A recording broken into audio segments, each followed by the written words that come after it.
सर्व आयटेक गँगचं पुन्हा एकदा स्वागत आपल्या educational YouTube channel Tech Math मध्ये. मागच्या व्हिडिओमध्ये आपण जे लाईव्ह लेक्चर घेतलं त्यामध्ये आपण जे वर्कशॉप कॅल्क्युलेशन अँड सायन्स आहे सेकंड इयर साठी याचे मी तुम्हाला सांगितलं, तुम्हाला जे 6 टॉपिक आहे हे 6 टॉपिक तुम्हाला सिलेबस मध्ये आहे. त्यापैकी जो फ्रिक्शन आहे हा जो टॉपिक आहे जवळपास सर्व ट्रेडला हा जो टॉपिक आहे हा कॉमन आहे. प्रत्येक ट्रेडला याचा जो प्रश्न आहे हा विचारलाच जातो. त्यामुळे आपण काय केलं, फ्रिक्शनला सुरुवात केली आणि याच्यातले जे इम्पॉर्टंट एमसीक्यू आहे ते इम्पॉर्टंट एमसीक्यू पैकी काही एमसीक्यू आपण त्या लाईव्ह लेक्चरला घेतले. ते जर व्हिडिओ तुम्ही बघितला नसेल तर त्याची लिंक मी तुम्हाला डिस्क्रिप्शन बॉक्स मध्ये देऊन टाकेल, तुम्ही ते व्हिडिओ जाऊन एकदा बघा. आता आपण काय करू, याच्यातले जे राहिलेले पुढचे एमसीक्यू आहे हे एमसीक्यू कव्हर करून घेऊ, मग आपण नेक्स्ट टॉपिक कडे जाऊ. ठीक आहे. आता काय म्हटलंय याच्यात बघा, what is the weight of an object could be move by force of 30 kg if coefficient of friction is 0.0125. आता ज्यांनी ते लेक्चर बघितलं असेल त्यांना ऑलरेडी माहिती असेल, पण ज्यांना नसेल माहिती त्यांना परत एकदा पूर्ण एक्सप्लेन करून देतो मी. बघा, फ्रिक्शनचा कोणताही प्रश्न विचारला तर सर्वात पहिले काय करायचं, ही जी डायग्राम आहे ही डायग्राम ड्रॉ करून घ्यायची. बरोबर. आता ही डायग्राम ड्रॉ केल्यानंतर या ज्या महत्वाच्या टर्म आहे त्या महत्वाच्या टर्म मी तुम्हाला सांगून देतो. सर्वात पहिले बघा, खालच्या बाजूला जे असतं ते त्या ऑब्जेक्टचं वेट असतं. कोणताही ऑब्जेक्ट असतो, तुम्ही असेल, मी असेल, एखादा बॉक्स असेल, ब्लॅक बोर्ड असेल, व्हाईट बोर्ड असेल, तर त्याला स्वतःचं काहीतरी काय वजन आहे. त्यानंतर याच्या एकदम ऑपोजिट काय असतं, नॉर्मल रिएक्शन, जे आपण कशाने दाखवतो, आर ने. त्यानंतर याच्या डाव्या बाजूला असतो फ्रिक्शनल फोर्स, जो आपण लावत नाही, हा नॅचरली ऍक्ट होतो. आणि जो पी हा पण एक प्रकारचा फोर्स असतो, पण हा आपण लावलेला फोर्स आहे, पुलिंग फोर्स. हे आपण ताकदीने जर एखादा बॉक्स ओढत असेल तर आपण लावलेली ताकद म्हणजे पी. हे म्हणजे डब्ल्यू म्हणजे त्याचं वजन, हे म्हणजे त्याचं नॉर्मल रिएक्शन, आणि एफ म्हणजे फ्रिक्शनल फोर्स जो इथं तयार होणार आहे, हा नॅचरली तयार होतो. ठीक आहे. अशा 4 गोष्टी प्रत्येक फ्रिक्शनच्या प्रॉब्लेम मध्ये आपल्या कंपल्सरी असतात. ठीक आहे. आणि हा जो फॉर्म्युला तुम्ही बहुतेक आपल्या स्लाइड मध्ये बघितला असेल, हा फॉर्म्युला तुम्हाला सगळीकडे दिसला असेल, कारण एवढा एकच फॉर्म्युला आपल्या ज्या 4-5 व्हॅल्यू आहे त्या 4-5 व्हॅल्यू आपल्याला कॅल्क्युलेट करता येतात. ठीक आहे. आता बघूया त्यांनी काय म्हटलंय, what is the weight of an object. What is the weight म्हणजे काय, त्याचं वजन काय, म्हणजे आपल्याला काढायला काय लावलेलं आहे, वजन काढायला लावले. आता या फॉर्म्युला मध्ये तर कुठे डब्ल्यू दिसत नाहीये, पण एक गोष्ट लक्षात ठेवा, डब्ल्यू आणि आर या दोघांची व्हॅल्यू कशी असते, सारखी असते. तसंच एफ आणि पी या दोघांची पण व्हॅल्यू कशी असते, सारखीच असते. मग आपण डब्ल्यू काढला काय, आर काढला काय, आपल्याला दोघांचे आन्सर मिळून जाणार. ठीक आहे. मग आर म्हणजेच काय असतो आपला, हा एन नॉर्मल, हे बघा इथे लिहिलंय नॉर्मल फोर्स म्हणजेच नॉर्मल रिएक्शन. बरोबर आहे.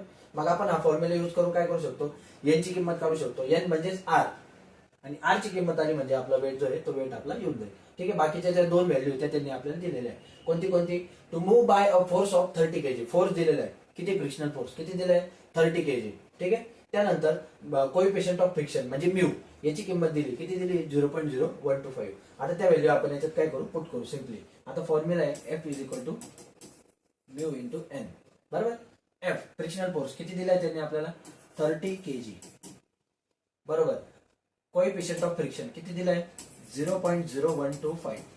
आणि एन आपल्याला म्हणजेच नॉर्मल रिएक्शन आपल्याला काढायला लावली. आपल्याला वेट काढायला लावलंय पण आपण काढणार नॉर्मल रिएक्शन. ठीक आहे. आता हे जे आहे 0.0125 हा इकडे गुणिले इकडे जाऊन काय होईल, भागिले. कोणाला होईल, भागिले 30 भागिले 0.0125. आता हे जे मोठे मोठे आकडे, हे आकडे बघून तुम्ही लगेच घाबरून नाही जायचं, याचं कॅल्क्युलेशन खूप सोपं आहे.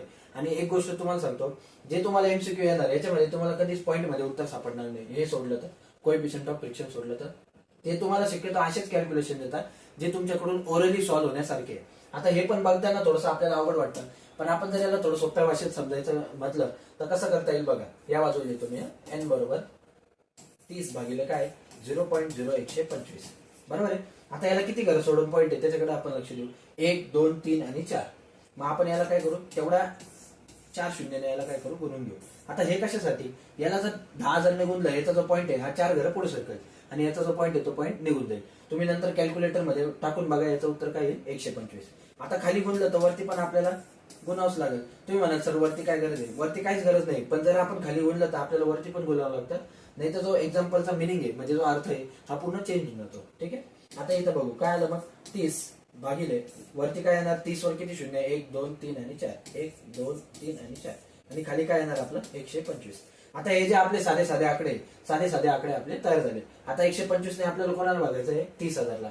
सध्या हे काय करतो, पुसून टाकतो मी. 125 ने कोणाला भागायचं आहे, 30,000ला. बघा 1 2 3 आणि 4 असं होतं.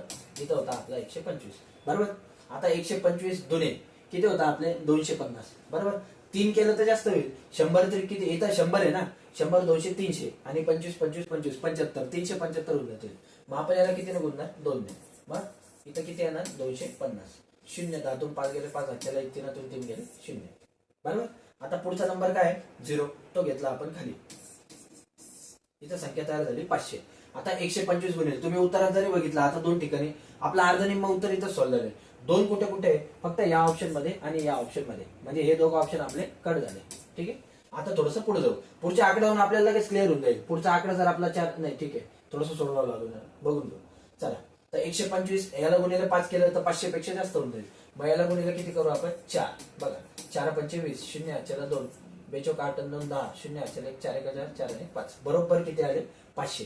म्हणजे 125 गुणिले 4 बरोबर किती आले 500. इथं आपलं उत्तर 90% संपलेलं आहे. आता काय उरले इथं, हा शून्य आपण वापरलेला आहे, हे पुढचे शून्य आपण वापरलेले आहे. उरले किती शून्य 2 शून्य. बरोबर. कोणता कोणता, हा आणि हा, हे शून्य आपण त्याच्यावर ठेवून देणार. मग आपला आन्सर काय आलं 2400 केजी.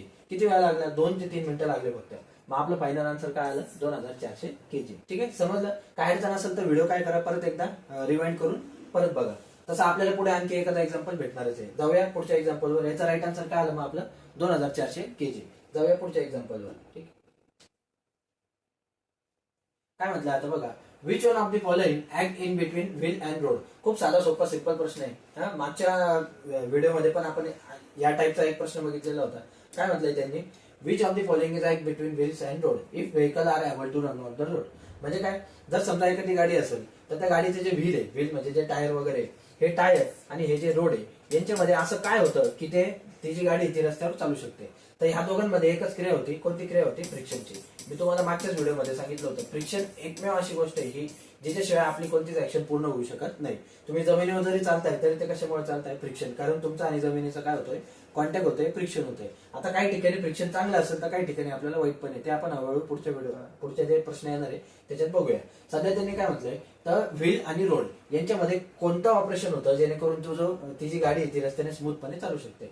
मग त्यांच्यामध्ये कोणतं ऑपरेशन होतं, फ्रिक्शन हे ऑपरेशन होत असतं. करोजन होतं का, काहीच संबंध नाही. टायराला गंज लागतो का, काहीच संबंध नाही. त्यानंतर इरोजन, कटाव, याचा पण काही संबंध नाही. मोशन, गती असते त्यांच्यात, पण ती गती कोणामुळे असते, तर फ्रिक्शनमुळे असते. हे पण येणार नाही. मग आपला राईट आन्सर काय येणार आहे, फ्रिक्शन. ठीक आहे. जाऊया पुढच्या प्रश्नावर. ठीक आहे. बघू आता या प्रश्नामध्ये त्यांनी काय म्हटलंय, friction force is depend on. म्हणजे आता मी तुम्हाला मगाशीच सांगितलं, जो फ्रिक्शन फोर्स आहे आपला तो काय असतो. ठीक आहे. आता हा जो फ्रिक्शन फोर्स आहे हा खालीलपैकी कोणत्या गोष्टीवर अवलंबून आहे असं त्यांनी आपल्याला साध्या भाषेत विचारलंय. पहिले त्यांनी म्हटलंय टाइप्स ऑफ मेटल. पहिले आपण ऑप्शन वाचून घेऊ, मग तुम्हाला एक एक एक्सप्लेन करतो. टाइप्स ऑफ मेटल म्हणजे जे पण धातू आहे त्यांच्यावर डिपेंड असतो. आता असतो का नाही ते मी तुम्हाला पुढे सांगतो. त्यानंतर कॉन्टॅक्ट सर्फेसेस. कॉन्टॅक्ट सर्फेसेस म्हणजे तुमचा जिथं कॉन्टॅक्ट येणार आहे त्याच्यावर डिपेंड आहे का नाही ते विचारलंय. त्यानंतर quantity of the contacting metals. म्हणजे काय, जो तुमचा मेटल आहे, म्हणजे समजा छोटा मेटल आहे का मोठा मेटल आहे, त्याची जी क्वांटिटी आहे त्या क्वांटिटीवर अवलंबून असतो का. आणि सर्वात शेवटी त्यांनी म्हटलंय क्वालिटी ऑफ मेटल्स. म्हणजे जो मेटल आहे याच्या क्वालिटीवर डिपेंड असतो का, असं त्यांनी आपल्याला साध्या भाषेत विचारलंय. आता तुम्हाला एक गोष्ट सांगतो, जेव्हा पण कधी फ्रिक्शन होत असतं, एकच मिनिट, जेव्हा पण कधी फ्रिक्शन होत असतं तर ते फक्त आणि फक्त दोनच गोष्टींवर अवलंबून असतं. एक असतं सर्वात पहिले, जे पण आपले मटेरियल्स आहे जे कॉन्टॅक्ट मध्ये येतात ते. इथं म्हटलंय बघा, the materials that R in contact. जे मटेरियल कॉन्टॅक्ट मध्ये येणार आहे त्यांच्यावर अवलंबून असतं. आणि दुसरी गोष्ट, हे झालं पहिलं. दुसरी गोष्ट, the two materials and the nature of the surfaces. जे दोन मटेरियल आहे, म्हणजे समजा जमीन आणि टायर, मागच्या उदाहरणात बघितलं आपण. समजा जमीन आणि टायर असेल, ठीक आहे, जमीन आणि लोखंड असेल, जमीन आणि लाकूड असेल, जे काय असेल त्या दोघांवर फक्त त्या ज्या गोष्टी आहे फ्रिक्शनच्या त्या आपल्या डिपेंड असतात. आता यांनी ऑप्शन मध्ये सर्वात पहिले काय म्हटलंय, टाइप्स ऑफ मेटल. आता मला सांगा, मेटल कोणत्या पण प्रकारचं असलं, लोखंड असलं, स्टील असलं, अल्युमिनियम असलं, कोणत्या पण प्रकारचं मेटल असलं, पण ते जर समजा आपण एखादा सरफेस सोडून त्याचं फ्रिक्शन केलं तर त्याचं फ्रिक्शन जे आहे ते होणारच आहे. ठीक आहे. त्यामुळे त्याच्याशी काही संबंध येणार नाही. कोणत्या पण प्रकारचं मेटल असो, याच्याने मला असं म्हणायचं, याच्याने फ्रिक्शनला फरक पडणार आहे का, नाही पडणार. तुम्ही लोखंड जरी ओढलं तरी ते घासलंच जाणार आहे, तुम्ही स्टील जरी ओढलं तरी ते घासलं जाणार आहे, म्हणजे फ्रिक्शन त्याच्यात होणारच आहे. त्यामुळे मेटल्सवर ते डिपेंड नसतं. त्यानंतर कॉन्टॅक्ट सर्फेसेस, हे आपला राईट आन्सर आहे. कॉन्टॅक्ट सर्फेसेस म्हणजे काय, आता बघा लक्षात घ्या, आपल्याकडे दोनच प्रकारचे सर्फेस असतात. एक असतं रफ, एक कोणतं असतं रफ, आणि एक असतं स्मूथ. रफ म्हणजे खरबुड, स्मूथ म्हणजे प्लेन. आता समजा तुम्ही घरातल्या जर तुमच्या टाईल्स वगैरे बघितले असेल, आणि इतर ठिकाणी जे आपले रफ असतात म्हणजे डांबर वगैरे, त्याला असे आपल्याला बारीक कणकण दिसतात. थोडंसं त्याच्यावर जे फ्रिक्शन आहे हे फ्रिक्शन आपलं होत असतं. पण जे घरच्या टाईल्स आहे त्याच्यावर जर समजा तुम्ही थोडंसं साबणीचं पाणी टाकलं आणि त्याच्यावर तुम्ही चालायचा प्रयत्न केला तर तुम्हाला चालता येईल का, नाही. कारण तो जो सरफेस आहे, किंवा चालता पण आलं तर तुम्हाला एकदम सांभाळून चालवं लागेल.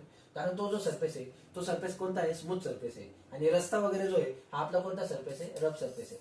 जर स्मूथ सरफेसवर, मला एक सांगा, जर स्मूथ सरफेसवर फ्रिक्शन होत असतं तर त्यांनी रस्ते पण आपले असे टाईल्स सारखेच बनवले असते. होतं का फ्रिक्शन? नाही होत. तुम्ही जर टाईल्स वरून गाडी चालवायचा प्रयत्न केला तुमची गाडी चालणार नाही. का बरं? कारण ते जे ते सरफेस आहे किंवा ते सरफेस आणि जे टायर आहे यांच्यामध्ये प्रॉपर फ्रिक्शन होणार नाही. प्रॉपर फ्रिक्शन नाही झालं तर आपलं जे व्हेकल आहे हे व्हेकल आपलं चालू शकत नाही. सर काय म्हटलं त्याने बघा, क्वांटिटी ऑफ कॉन्टॅक्टिंग मेटल्स. आता जे कॉन्टॅक्टिंग मेटल्स आहे म्हणजे समजा आता याची क्वांटिटीवर डिपेंड असतं का? नसतं डिपेंड. का बरं? आता समजा एक मी छोटासा स्टीलचा तुकडा घेतला किंवा मोठा स्टीलचा ड्रम घेतला तर या दोघांमध्ये पण जे फ्रिक्शन होणार म्हणजे या दोघं हे जरी आपण स्लाइड केले दोघं छोटं किंवा मोठं तरी पण त्यांच्यामध्ये जे फ्रिक्शन आहे हे होणारच आहे. म्हणजे काय, त्यांची जी क्वांटिटी आहे ही क्वांटिटी आपल्याला मॅटर करत नाही. छोटी क्वांटिटी असो, मोठी क्वांटिटी असो, जास्त असो किंवा कमी असो, त्याच्याने आपल्या फ्रिक्शनचा परिणाम होणार नाही.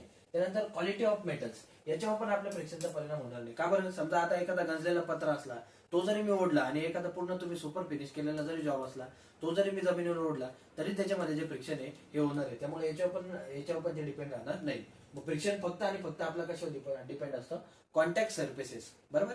ते मी तुम्हाला ऑलरेडी सांगितलं, दोन प्रकारचे सरफेस आपले, रफ आणि स्मूथ.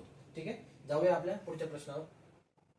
काय म्हटलं आता बघा, हा परत आता सॉल्व्हिंगचा प्रश्न आलाय. काय म्हटलं त्यांनी, what is coefficient of friction pulling load of 400 kg by a force of 40 kg. ठीक आहे, आपण काय करू, नेहमीप्रमाणे मी तुम्हाला पहिलेच बोललो, अशी प्रॉब्लेम आल्या आपण सर्वात पहिले काय करत असतो, याची जी डायग्राम आहे ही डायग्राम आपण ड्रॉ करत असतो. याची डायग्राम ड्रॉ करून घेऊ. ठीक आहे, हा आपला सरफेस. बरोबर, हे काय त्याचं वेट, हा वरती आर म्हणजे नॉर्मल रिएक्शन, या बाजूला पी जो आपण लावणारी ताकद ती, आणि या बाजूला आपला फ्रिक्शनल फोर्स. आता दिलेलं काय काय ते आपण बघून घेऊ. What is the coefficient of friction, म्हणजे कोएफिशियंट ऑफ फ्रिक्शन आपल्याला विचारलेलं आहे. म्यू आपल्याला काढायचं आहे पण त्यांनी दिलेलं काय काय, pulling for pulling a load of 400 kg. Load of 400 kg म्हणजे याचं जे वजन आहे हे वजन आपल्याला किती दिलेलं आहे, 400 kg. किती दिलं आहे, 400 kg. आता तुम्हाला मागाशीच बोललो, जेवढं वजन असतं तेवढं त्याची काय असते, नॉर्मल रिएक्शन, आणि जेवढा पी असतो म्हणजे आपण लावलेली ताकद तेवढा त्याचा फ्रिक्शनल फोर्स असतो. मग याचा नॉर्मल रिएक्शन पण किती येणार आहे, 400 kg. त्यानंतर पुढे त्यांनी काय म्हटलंय, by a force of 40 kg. आणि याच्यावर आपण फोर्स किती लावतोय, 40 kg एवढा आपण फोर्स लावतोय. पहिलेच बोललो तुम्हाला, ही आणि ही याची व्हॅल्यू सारखी असणार आहे, याची आणि याची व्हॅल्यू कशी असणार आहे, सारखी. काढायला काय लावलंय रे, कोएफिशियंट ऑफ फ्रिक्शन. आता हा फॉर्म्युला आपण थोडासा काय करू, ऍडजस्ट करून घेऊ. आता फॉर्म्युला असा आहे, F is equal to mu into N. बरोबर, आपल्याला काढायचं आहे कोएफिशियंट ऑफ फ्रिक्शन. एफ आपला जागेवर, एन इकडे गुणिले इकडे जाऊन काय होणार आहे आपला, भागिले, या बाजूला येणार आपला म्यू. मग एफ ची व्हॅल्यू किती आपली, आपण ऑलरेडी पाहिलं, जी पी ची तीच एफ ची येणार आहे. मग एफ ची व्हॅल्यू किती आपली, 40. आपण एन, एन म्हणजे काय, नॉर्मल रिएक्शन. परत वेट आणि नॉर्मल रिएक्शन याची व्हॅल्यू सारखीच येणार आहे. मग 40 आपण आपलं किती आलं, 400. बरोबर, आता हे पुढे आपण थोडंसं सॉल्व्ह करून घेऊ. आता यात हा 0 आणि हा 0 आपला काय होईल, कॅन्सर. काय उरलं तिथं, 4/40. आता 4 1 4, 4×10 40. आपला काय आला आन्सर, 1/10. आता हे पुढे आहे का ऑप्शन मध्ये, नाही, एक स्टेप आपल्याला थोडंसं पुढे जावं लागेल. आता तुम्हाला पहिलेच बोललो, जेव्हा मी असं करतो 0.1 गुणिले 10, तेव्हा हा जो पॉईंट आहे आपला, हा पॉईंट आपला एक घर पुढे जातो, आपल्याला कॅल्क्युलेशन करायची गरज पडत नाही. याचा डायरेक्ट आन्सर काय येणार, 1. समजा असं आलं 0.01, मग आपण याला किती मल्टिप्लाय करतो, 100 ने. मग हा जो पॉईंट आहे आपला, हा 2 घरं पुढे जातो, म्हणजे याचं पण आन्सर किती येतं, 1. थोडक्यात जेव्हा आपण मल्टिप्लाय करतो तेव्हा हा जो पॉईंट आहे आपला, हा पॉईंट आपला पुढे सरकतो. तसंच जेव्हा आपण भागाकार करतो, बघा इथं 10 ने गुणलं तर एक घर पॉईंट पुढे गेला, 100 ने गुणलं तर पॉईंट 2 घर पुढे गेला. तसंच जेव्हा आपण भागाकार करतो तेव्हा आपला पॉईंट एक घर मागे जातो. याला आपल्याला कॅल्क्युलेशन करायची गरज नाही. एक घर मागे, आता एकच्या मागे कोणती संख्या आहे का, नाहीये. मग मी याला काय करणार, पॉईंट देणार, पण संख्या लिहायला नाहीये, मग मी काय लिहिणार, 0. मग आपलं फायनल आन्सर काय येणार आहे, 0.1. मग याचं राईट आन्सर येणार आपलं 0.1. ठीक आहे, जाऊया पुढच्या प्रश्नावर. काय म्हटलं आता बघा, आता काही केस मध्ये काय होतं बघा, तुम्ही समजा फिटर ट्रेडला असाल, टर्नर फिटर मशीनिस्ट कोणत्या ट्रेडला असेल तर ते काय करतील, तुमच्या ट्रेडशी रिलेटेड एखादा जो तुम्हाला तिथं यूज होणार आहे जे ऑब्जेक्ट आहे किंवा जे आपले टूल्स वगैरे आहे, याच्यावर एखादा प्रश्न विचारतील. उदाहरणार्थ आता जे मोटर मेकॅनिकचे पोर आहे, आता तुमच्याकडे ऑइल कॅन जी आहे, हे ऑइल कॅन बऱ्याच वेळा यूज होत असते. बरोबर आहे, माझी ड्रॉइंग थोडीशी खराब आहे, थोडं समजून घ्या. इथं आपला हँडल असतं, याला आपण काय करतो, प्रेस करतो आणि याच्यातून जे आपलं ऑइल वगैरे ते ऑइल वगैरे बाहेर येत असतं. ठीक आहे, तर मोटर मेकॅनिक मध्ये असं आपण ऑइल कॅन वगैरे यूज करत असतो. आता इथं त्यांनी आपल्याला काय म्हटलंय, ही जी दिलेली डायग्राम आहे, ही दिलेली डायग्राम कसली आहे ते आपल्याला ओळखायचं आहे. आता ऑइल कॅन मी तुम्हाला एवढं ड्रॉ करून दाखवली, ही ऑइल कॅन आहे का, मग नाही. ऑइल कॅन आपण बघितली कशी असते, तर ही ऑइल कॅन आपली येणार नाही. पुढे काय म्हटलं त्यांनी, ऑटोमॅटिक हायड्रोलिक प्रेशर गन, ही पण आपली येणार नाही. गन जी ती आपली कशी दिसते, ड्रिल मशीन सारखी. त्यानंतर pressure grease gun, grease gun असू शकते, पण आता याच्या थोडंसं याच्या शेपकडे आपण बघू, फिटरच्या मुलांना पटकन लक्ष देऊन जाईल. आता ही शेप, याच्या शेपकडे जर आपण लक्ष दिलं तर याचं जे हँडल आहे, हे आपलं हँडल कोणत्या आकारात आहे, टी हँडल. याचा राईट आन्सर काय येणार आपलं, टी हँडल प्रेशर गन. ही जी गन आहे ही कोणती आहे, टी हँडल प्रेशर गन. ज्या मुलांनी ऑलरेडी सेक्शनला वगैरे बघितले असेल त्यांना याचा राईट आन्सर देता येईल, पण तुम्हाला माहिती म्हणून सांगितलं मी. मोटर मेकॅनिक असेल तर तुमच्या ट्रेडशी रिलेटेड विचारू शकता, फिटर असेल फिटरशी, प्लॅस्टिक असेल प्लॅस्टिकशी, त्या ट्रेडशी ते विचारू शकता. याचा राईट आन्सर येणार आहे आपला टी हँडल प्रेशर गन. ठीक आहे, जाऊया पुढच्या प्रश्नावर. हा बघा, आता परत एकदा आपला सॉल्व्हिंगचा प्रश्न आहे. परत आपण तीच सुरुवात करणार. काय सर्वात पहिले आपण याचे काय करत असतो, जी एफबीडी म्हणजे फ्री बॉडी डायग्राम आहे, ही फ्री बॉडी डायग्राम आपण ड्रॉ करत असतो. परत एकदा डायग्राम ड्रॉ करून घेऊ.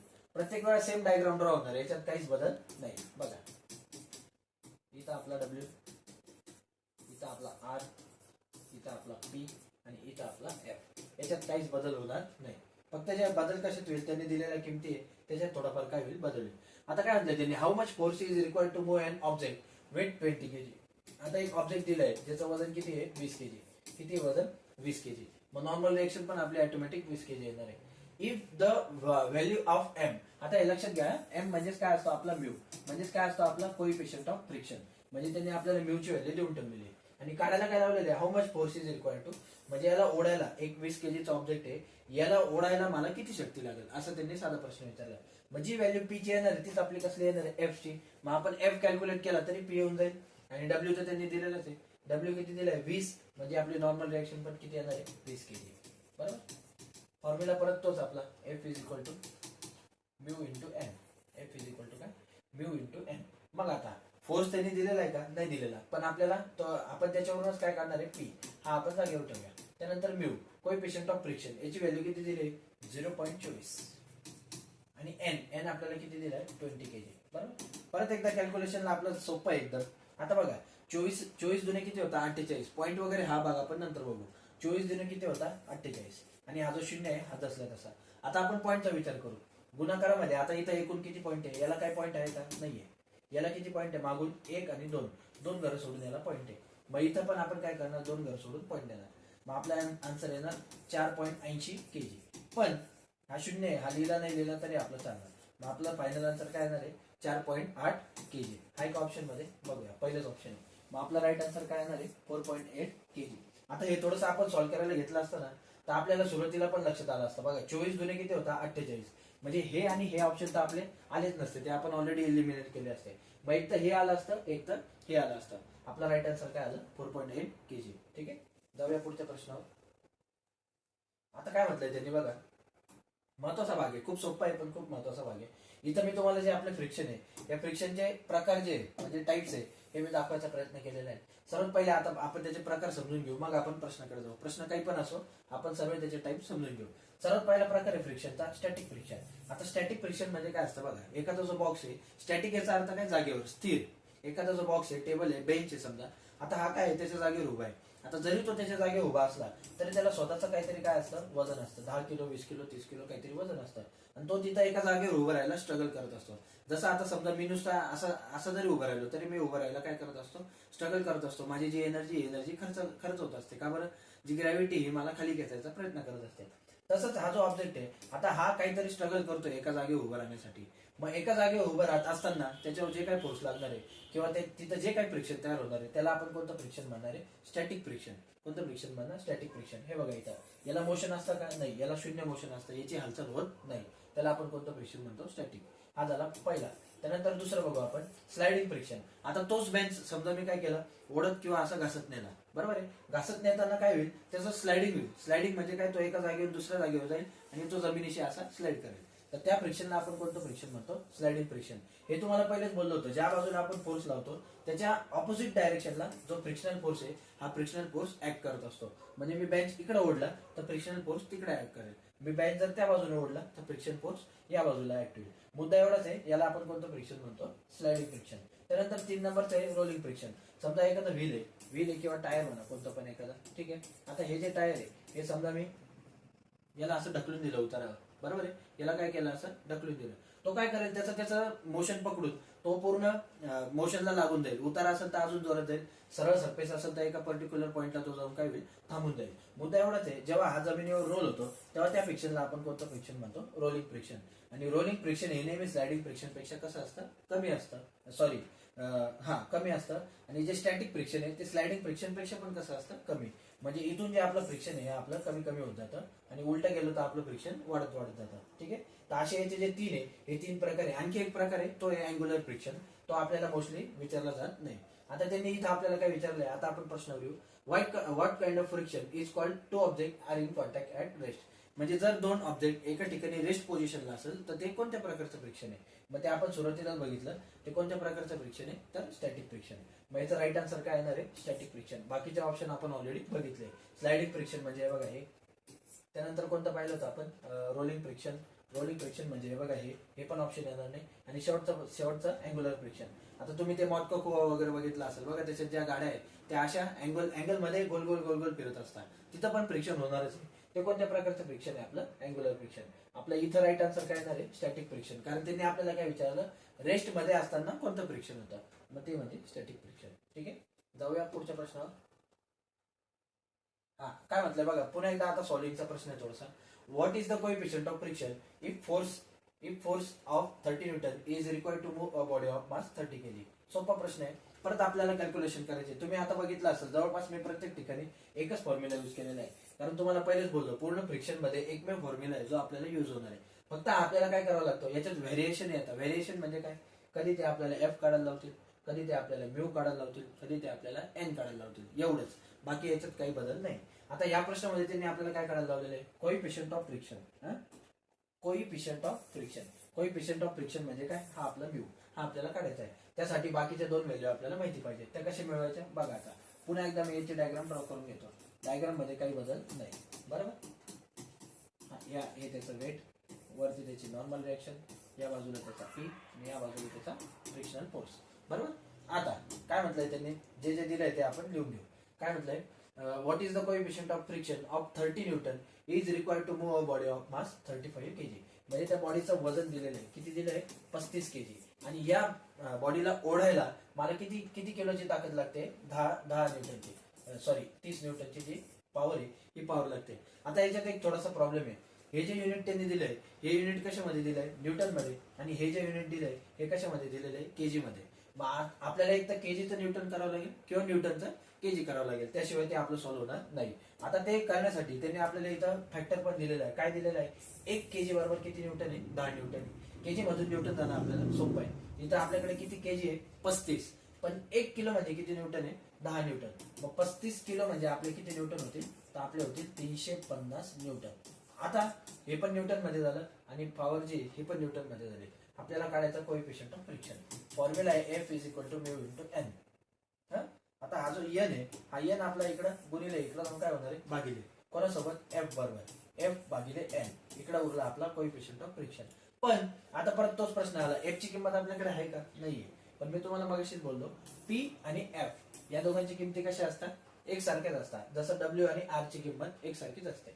मग आता पी 30 तर आपला एफ पण किती येणार, 30. मग आपला एफ आला 30. आणि एन, एन म्हणजे काय, नॉर्मल रिएक्शन म्हणजेच वेट. याची व्हॅल्यू किती आपली इथं कन्वर्ट केलेली 350. मग आता काय येणार आपलं, 30 भागिले 350. आता हा शून्य आपला काय होऊन जाणार, कॅन्सल होऊन जाणार. आता 3 भागिले 35 हे लक्षात राहू द्या, मी आता हे पुसणार आहे. 3 भागिले 35. आता बघा काय होतं आपलं, 3 भागिले 35. 3 भागिले 35 म्हणजे आपण याला कसं लिहिणार, 3 भागिले 35. ठीक आहे. आता 35च्या पाड्यात 3 येतो का आपला, नाही येत. मग आपण कशाने सुरुवात करणार, शून्याने सुरुवात करणार. इथं आला 3, बरोबर. आता जरी 3 आला तरी पण 35च्या पाड्यात 3 पण येत नाही. मग मी शून्य घेणार. शून्य घेतलं इथं काय द्यावं लागेल, पॉईंट. तरी सुद्धा 35च्या पाड्यात 30 येत नाही. मग आता मी कसला भाग देणार, शून्याचा. मग इथं 35 0 0 30 आपल्याच असलं तसे, बरोबर. तरी सुद्धा 35च्या पाड्यात 30 येत नाही. मग आता माझा मी इथं काय करेल, एक शून्य वाढून घेईल. आता 35च्या पाड्यात 300 कुठेतरी येणार आहे, येतीलच असं काही नाही, बरोबर. आपण आन्सर पाहून घेऊ, एक मिनिट बघा. आता 8.57 हे ऑप्शन तर आपलं कट झालं, कारण आपली सुरुवात कशाने झाली, 0.00. आता हे 3 ऑप्शन पैकी एक ऑप्शन आपलं राहणार. याला आपण पुढे सॉल्व्ह करू. आता हा इथं 3 आहे, बरोबर आहे ना. मी 3चा पाडा म्हणतो, 3 1 3 3 7 3 3 9 3 4 12 3 5 15 3 6 18 तीन 8 24, 3 9 27. जर 3 9 27 केलं तर इथं 270 येणार आणि हा 5 7 5 35, म्हणजे ते किती होऊन जाणार 305. हे जास्त होऊन जाईल, बरोबर आहे. मग आपण काय करू 35 गुणिले 7 हा ट्राय करू आपण. 7 5 35, 5 8 3, 7 3 21 आणि 3 किती होतात 24, 245. अजून पुढे जाऊ थोडासा. 35 गुणिले काय 8, 8 45, 0 8 4, 8 3 24 4 28, 280 ही किंमत आपल्याला चालेल. 300 पेक्षा लहान आहे ना, मग 35 8 किती आले आपले 280, खाली उरले 220. आता यावर परत काय करू आपण, एक शून्य ठेवून देऊ, पुढे जाऊ. आता 0.08, 0.08 हे ऑप्शन पण आपलं गेलं, उरले 2 ऑप्शन. अजून पुढे जाऊ थोडस. आता 35च्या पाड्यात आपल्याला काय शोधायचे 200. आता 3 1 3, 3 6 3 3 9, 3 4 12, 3 5 15, बरोबर. म्हणजे 35 गुणिले आपल्याला काय करावं लागेल 5, 5 5 25, 5 8 2, 5 1 15 2 17, 175. ठीक आहे. आता 6 घेतले तर ही व्हॅल्यू आपली 200च्या वरती निघून जाईल. मग 35 35 5 175, इथं होतील 25, घेतलं 0. अजून पुढे काय आहे 35 0.08. हा इथं आपलं उत्तर संपलंय बघा. 0.0 इथं काय 8 2 आहे, हे ऑप्शन आपलं येणार नाही. आणि पुढे काय आपलं 0.085 असं कोणत्या ऑप्शन मध्ये, या ऑप्शन मध्ये. आता पाहिजे तर तुम्ही अजून पुढे सोडून बघा किंवा आपण सोडून बघू. 35 7 मी ऑलरेडी इथं करून ठेवलंय. किती होता 35 7 245, बरोबर आहे. म्हणजे आपलं उत्तर काय येणार आहे 0.0857. हे बघा. पण तुमची एक स्टेप इथं वाचली असते, त्यामुळे हे सोडवताना थोडंसं ऑप्शन कडे पण लक्षात राहू देत जा. पुढच्या वेळेस असंच येईल असं काही नाही, वेगवेगळ्या किमती पण असू शकतात. ठीक आहे. जाऊया पुढच्या प्रश्नाकडे. काय म्हटलंय बघा, एकदम साधा सोपा सिंपल प्रश्न आहे. Which symbol is use to denote coefficient of friction. म्हणजे जे कोएफिशियंट ऑफ फ्रिक्शन ज्याची आपण आतापर्यंत चर्चा करत होतो, हे खालीलपैकी कोणत्या सिम्बॉलने दाखवतात. मी इथं तुम्हाला एकदम मोठा सिम्बॉल दाखवलाय, तर ते आपण कोणत्या सिम्बॉलने दाखवतो, म्यू. काय म्यू, त्याचा प्रोनाउन्स कसं करतो आपण, म्यू. अल्फा नाही, बीटा नाही, गॅमा नाही. मग आपला राईट आन्सर काय येणार आहे म्यू. कोएफिशियंट ऑफ फ्रिक्शन तो आपण कशाने दाखवतो, म्यू ने. आता इथं बघा एक डायग्राम मी तुम्हाला समजण्यासाठी दाखवली, जे आपण एवढा वेळ त्याची चर्चा करत होतो. वेट जे असतं आपलं, हे वेट नेहमी कोणत्या बाजूला, खालच्या बाजूला. याच्या ऑपोजिट आपला कोणता असतो, नॉर्मल फोर्स. त्यालाच आपण नॉर्मल रिएक्शन असं म्हणतो. या बाजूला आपला अप्लाइड फोर्स जे आपण ताकद लावतो, आणि या बाजूला आपला फ्रिक्शनल फोर्स. ठीक आहे. आता मागचं जे लेक्चर घेतलं ना, त्यामध्ये मी तुम्हाला हे पण सांगितलंय की वेट आणि नॉर्मल फोर्स या दोघांची व्हॅल्यू आहे, ही व्हॅल्यू एकसारखी कशी येते. त्यानंतर एफ आणि पी या दोघांची पण व्हॅल्यू एकसारखी कशी येते, हे तर ते व्हिडिओ तुम्ही एकदा जाऊन बघा, त्याची लिंक मी तुम्हाला देणार आहे. जाऊया पुढच्या प्रश्नाकडे. हा बघा, आता हा पण खूप महत्वाचा प्रश्न आहे. सॉल्व्ह करायला नाही येणार, पण आपल्याला फक्त ओळखायचं आहे की अँगल ऑफ फ्रिक्शन यांच्यापैकी कोणता आहे. आता बघा, समजा एखादा ऑब्जेक्ट मला ओढायचा असला, एक प्लेन ऑब्जेक्ट आहे असा, हा मला काय करायचा आहे, ओढायचा आहे. आता मी तो बसून असा खाली नाही ओढणार. तुम्ही काय करतात, त्याला असं धरतात, बरोबर आहे. असं धरून त्याला ओढतात. आता जेव्हा या ऑब्जेक्टला तुम्ही असं धरता, तेव्हा तुमचा हात आणि हा जो ऑब्जेक्ट आहे, हे बघा, हा ऑब्जेक्ट आणि हा तुमचा, यांच्यामध्ये एक काहीतरी अँगल तयार होत असतो. त्याला आपण काय म्हणतो, अँगल ऑफ फ्रिक्शन. त्याला आपण काय म्हणतो, अँगल ऑफ फ्रिक्शन. सरळ आडवं धरलं तर असं बसून तुमची ताकद लागणार नाही, बरोबर. मग आता तो अँगल ऑफ फ्रिक्शन कोणता आहे, पण त्यासाठी एक गोष्ट लक्षात ठेवा, जो अँगल ऑफ फ्रिक्शन आहे हा नेहमी आपण व्हर्टिकल सोबत कनेक्ट करत असतो, हॉरिझॉन्टल सोबत कनेक्ट करत नाही. त्यामुळे तो जो अँगल ऑफ फ्रिक्शन आहे तो आपला इथं येणार नाही, बरोबर. तो हे बघा, दोनच ठिकाण शक्य आहे, एक तर इथं किंवा इथं. पण इथं तर येणार नाही, म्हणजे कोणता येईल आपला, हा. त्याचं नाव काय, मग अँगल ROS. त्याचं नाव काय आहे, अँगल ROS. कुठे अँगल ROS, ऑप्शन नंबर 2 मध्ये. मग याचा राईट आन्सर काय येणार आहे, अँगल ROS. बाकीचे ऑप्शन पाहून घेऊ आपण. FOS एवढंच बोललो आपण. जो अँगल आहे हा कोणाशी कनेक्ट करतो, व्हर्टिकलची, हॉरिझॉन्टलची नाही, त्यामुळे पहिला येणार नाही. तिसरा काय, अँगल POS. हा एवढा मोठा, याचा तर काही संबंध नाही. आणि शेवटी कोणता आहे, अँगल ROF. आता ROF हा असू शकतो, पण हा काय, त्यांनी हा पूर्ण सांगितलाय, आपला पूर्ण नाही, आपला फक्त एवढा पोर्शन आहे. ठीक आहे. मग याचा राईट आन्सर येणार आहे अँगल ROS. जाऊया पुढच्या प्रश्नाकडे.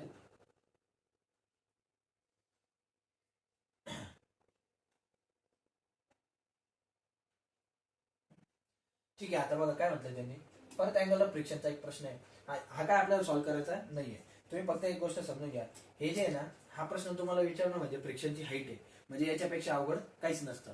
आता ते ज्यांनी आपल्याला कॅल्क्युलेट नाही करायला लावलं, त्यांनी फक्त काय विचारलंय, what is the coefficient of friction if the angle of friction is Q. आतापर्यंत आपण पाहिलं कोएफिशियंट ऑफ फ्रिक्शन आपण कसं काढत होतो, F/N असं काढत होतो, बरोबर आहे. आता त्यांनी काय विचारलंय, जर तेच अँगल मध्ये आलं तर कोएफिशियंट ऑफ फ्रिक्शन तुम्ही कसं काढाल. मग त्याच्यासाठी आपलं फॉर्म्युला काय आहे, टॅन थिटा. काय फॉर्म्युला आहे, टॅन थिटा. थिटाच्या जागेवर ते काही पण लेटर वापरू शकता. आता इथं त्यांनी वापरलंय क्यू, कधी वापरतील पी, कधी वापरतील थिटा, कधी वापरतील डेल्टा, कधी वापरतील काय. आपला आन्सर काय येणार आहे? Tan theta. म्हणजे जेव्हा कधी आपण अँगल ऑफ फ्रिक्शन काढत असतो तेव्हा आपण काय वापरतो? Tan theta. मग थिटाची व्हॅल्यू काही पण असू शकते. समजा टॅन 45 त्यांनी दिला असेल, हा जो अँगल आहे समजा त्यांनी प्रश्न दिला, हा अँगल किती आहे? 45 डिग्री.